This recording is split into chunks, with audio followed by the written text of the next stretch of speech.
Hey guys, so part of my e-portfolio is to choose an assignment that shows evidence that I can support learners and also that I can support myself in a professional manner. And I chose to share with you guys a reflection from my multicultural education course. And this article focused on the issues in racism and particularly disconscious racism.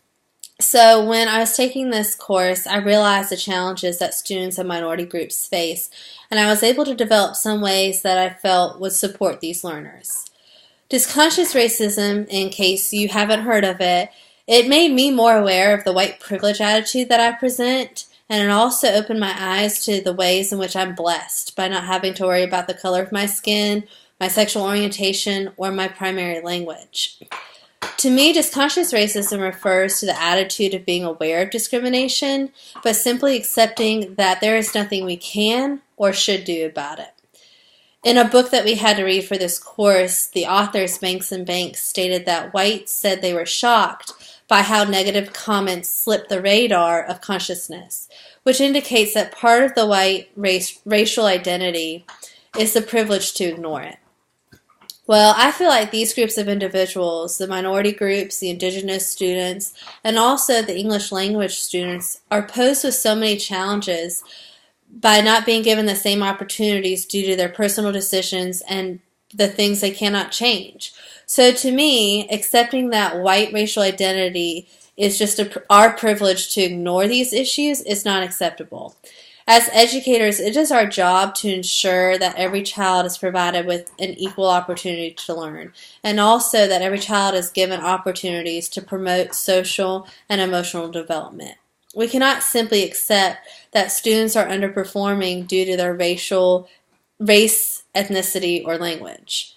Instead, we need to find ways to get to know these students, their backgrounds, their home lives, their strengths and their weaknesses, and one way to do that is to work directly with the parents and the guardians. These are the people who have been working with these students from day one. They know these students better than you or I will know them at this point, so including them in the education process is going to help us get these students to their goal.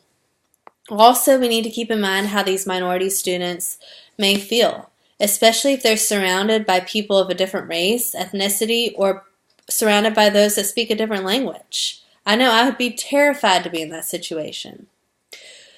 The challenges facing English learners, minority students, and indigenous students in schools are similar in that I feel they are not provided with the necessary resources to achieve success.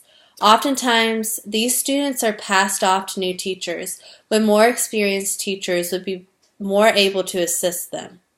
They are misunderstood, and some educators do not take the time to get to know their cultures and their personal struggles. There are not many educators who have experienced being an English learner or a minority student or an indigenous student.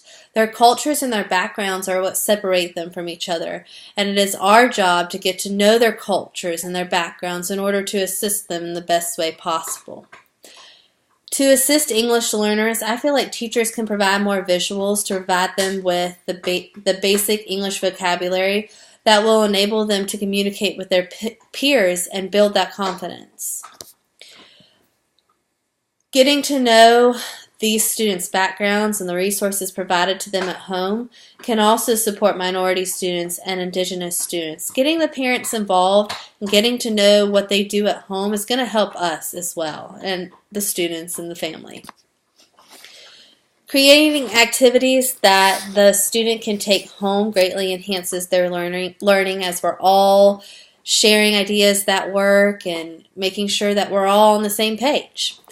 Finally, what I feel is the best way to support these students is being aware that our attitudes shape the students' motivation to learn and also shapes other students' perspectives of these minority groups.